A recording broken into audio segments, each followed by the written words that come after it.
Bonjour, vous aviez deux exercices sur la thermorégulation.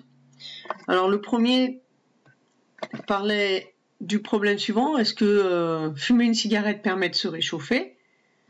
En effet, on peut se demander si c'est le cas, puisque lorsqu'on touche une cigarette, elle pourrait transmettre sa chaleur par conduction à nos mains. On regarde du coup les images infrarouges. On constate ici qu'à gauche, c'est le fumeur avant de fumer sa cigarette. À droite, c'est les mains de cette même personne 5 minutes après avoir fumé. Et que vous avez un code couleur qui donne la température ici des mains. Donc les images montrent bien que la main d'un homme ayant fumé sont plus froides ici qu'avant d'avoir pris sa cigarette. Alors que s'est-il passé? Comment on interprète ceci? C'est dû au fait qu'il y a eu une vasoconstriction des capillaires sous-cutanés à cause de la nicotine ingérée. C'est l'effet que provoque la nicotine. Du coup, le sang afflue vers le centre du corps et non plus vers la peau, et on a les extrémités qui se refroidissent. Au final, on a une sensation de froid après avoir fumé une cigarette. Le deuxième exercice concernait la comparaison entre une ration alimentaire lorsqu'on va se nourrir d'un kebab et le métabolisme.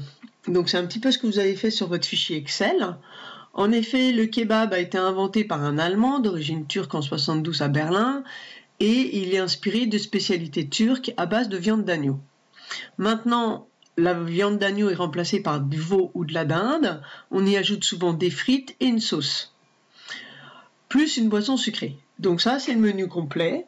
Et donc la première question est combien de temps il va falloir courir pour dépenser l'énergie apportée par le kebab? Donc la démarche va être d'abord de voir la quantité de kilocalories ou kilojoules apportées par le menu complet du kebab et ensuite combien de temps il faut courir pour dépenser cette énergie. Donc voici le tableau qui présentait ici les aliments. Ensuite, la masse des aliments qu'on ingère lorsqu'on a un kebab, 160 g de pain par exemple, et 100 g de pain lui apportait 250 kilocalories.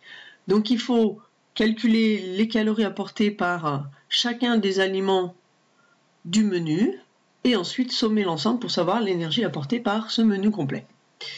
Donc on va commencer simplement par le sandwich qui comporte le pain, la viande et la salade.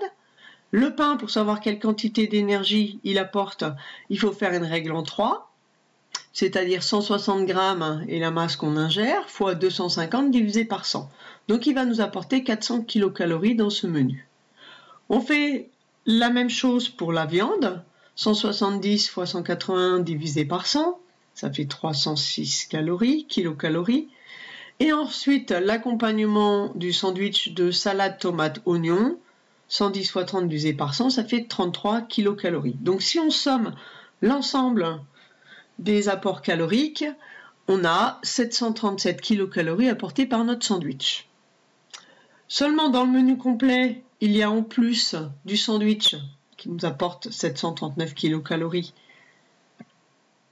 de la sauce qui va apporter du coup 100 kilocalories, toujours par le même calcul, 25 fois 400 divisé par 100.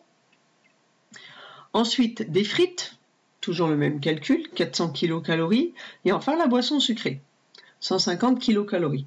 Même chose, si on somme l'ensemble des parties de notre menu, on a un menu complet qui finalement nous apporte 1389 kilocalories.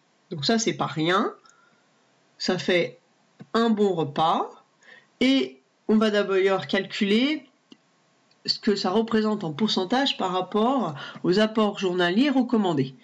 Pour quelqu'un de stature normale masculin, 1m70, 70 kg, les apports sont à peu près de 2000 kilocalories. C'est ce qu'il faudrait ingérer en moyenne pour quelqu'un qui fait de faible activité sportive. Donc, le menu qui nous apporte 1389 kcal, ça représente quel pourcentage par rapport à 2000? Même chose, hein, produit en croix, ça représente 69,5%. Donc finalement, 2/3 à peu près des besoins journaliers sont apportés par ce menu kebab. Ce qui est quand même pas rien. Deuxième remarque, l'apport recommandé qui est 2000 kcal est une moyenne. Il dépend quand même de la corpulence. Plus on est corpulent, plus cet apport recommandé est élevé. De l'âge, quand vous êtes adolescent en pleine croissance, cet apport est augmenté. Et du sexe. Les garçons ayant un métabolisme de base plus élevé que les filles. Ça, on l'avait vu quand on avait fait le fichier Excel. Ensuite, combien de temps il faut courir à 8 km/h, c'est quand même une vitesse plutôt lente, pour consommer toute l'énergie que nous a apporté notre menu kebab complet. Alors, il est indiqué que quand on court à 8 km/h, on dégage une puissance de 500 watts, toujours pareil, hein, c'est une moyenne. La puissance, c'est l'énergie divisée par le temps, avec une énergie exprimée en joules et le temps en secondes. Ça, on l'avait déjà vu dans l'activité 1. Du coup, le temps qu'il faut, c'est ce qu'on cherche à calculer, c'est l'énergie divisée par une puissance. La puissance, on l'a, c'est 500 watts, c'est donné dans l'énoncé. Donc, il nous faut calculer l'énergie.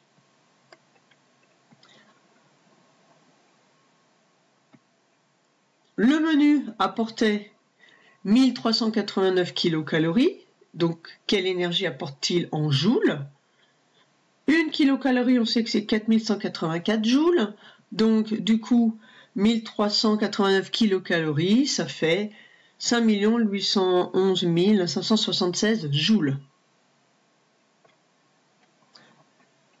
Il suffit désormais, toujours en appliquant cette formule, de calculer le temps nécessaire en courant à 8 km/h et dégageant une puissance de 500 watts pour consommer ces 5 millions de joules apportés par notre menu kebab, en appliquant la formule que le temps, c'est l'énergie divisée par la puissance. Donc, je réinjecte l'énergie apportée par mon menu complet kebab, ici dans la formule, divisé par la puissance, 500 watts, et j'ai un temps qui fait 11 623 secondes. Alors, ça ne vous parle pas tellement, du coup, on va le convertir en minutes, on divise par 60, ça fait 193 minutes, même chose, ça fait combien d'heures? Donc, on divise à nouveau par 60 et on tombe sur 3 heures et 13 minutes. Donc, si vous voulez entièrement dépenser l'énergie que vous a apporté votre menu kebab, vous devez courir 3 heures et 13 minutes à 8 km/h, hein, c'est en mode footing, pour éliminer ce menu. Mais en réalité, ça peut être un peu moins parce que vous dépensez quand même de l'énergie avec votre métabolisme de base. Mais ça fait quand même une durée assez importante. Donc voilà pour les exercices concernant la régulation de la température corporelle. Vous voyez qu'on peut quand même donner des exercices avec des calculs. Au revoir.